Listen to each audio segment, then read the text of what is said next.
Assalamu alaikum warahmatullahi. Ga dukkan masu amfani da wayar iPhone za ga wani lokacin kana so ka ba wani dan uwanka ko abokinka ko kuma wani wanda yake bukata ka nuna masa wani abu a cikin wayarka. Da zarar ka bashi wayarka ta iPhone kana bashi za ga in ya kalli bidiyon ko ya kalli hoton zai fita ya koma cikin wani abu da wanda kai baka bukata. To wannan hanya ta baka dama wayarka ta iPhone zaka amfani da kai blocking din iya wannan screen din da ka basa.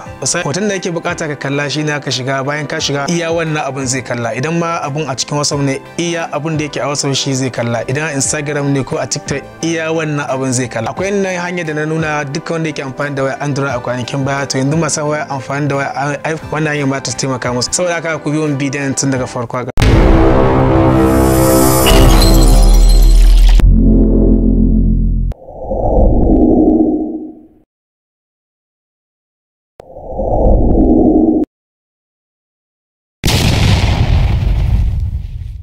Kafin mu ci gaba da sun muna da kwan duwanda bai mana subscribe ba ta mana alamar subscribe, sannan ka mana like, sannan ka tura abokananka duka ne suke chatting WhatsApp, Facebook, Instagram, TikTok ko ina ba ka tura musu domin su ma su amfana. Duk wata Android na nuna mana wani application da ka amfani da shi, amma iPhone wannan ba application za ka amfani da shi ba. Abin da ka yi shi na ka shiga cikin setting din kan wayarka. Bayan ka nemo ka shiga cikin setting din kan wayarka sai kai kasa, bayan nan za ka control center, bayan sai ka taba control center. Wannan control center shine zai baka dama ka adin din dukkan wani shortcut da yake bukata. Idan ka jin wanda yake kunna data za ka sun sauka a to directly kana taba shi na ka fitar da wannan abin da zan faɗa mana yanzu. Bayan nan sai ka zo kasa, bayan nan za ka guide access, to anan sai ka taba wajen, kana taba shi zaga a gefen sa akwai alamar plus. To duk wanda gani a gefe alamar plus, to wannan application din ko shortcut din babu shi a can wancan screen din wanda kake dan kake kunna data wayar ka ta iPhone. To in ka taba shi ne ga wannan guide din ya fito a wannan shortcut din na. To anan abin da aka yi shine sai ka janyo wajen, bayan ka janyo zaga ya sauka anan, zaga alamar kwado da Hausa kenan sai ga ta gewaya haka, bayan nan sai ka taba shi haka da facely kenan ko in ce da bayan ka taba sai ka kunna gur, bayan ka kunna shi kamar da kuke gani zaga accessibility shortcut din na, bayan sai ka kana taba misali zaga passcode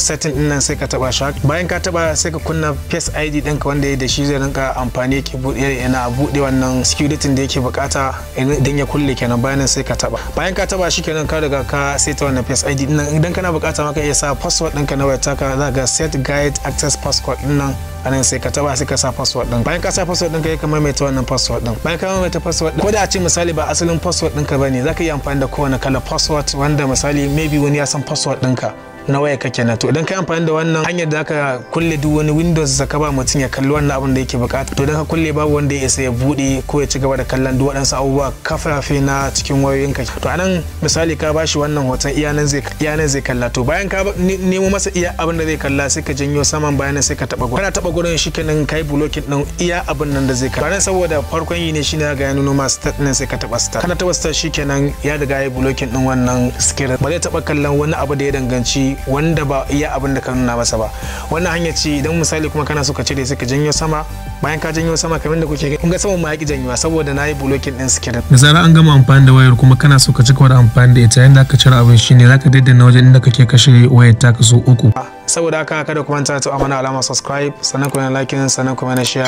Nagode.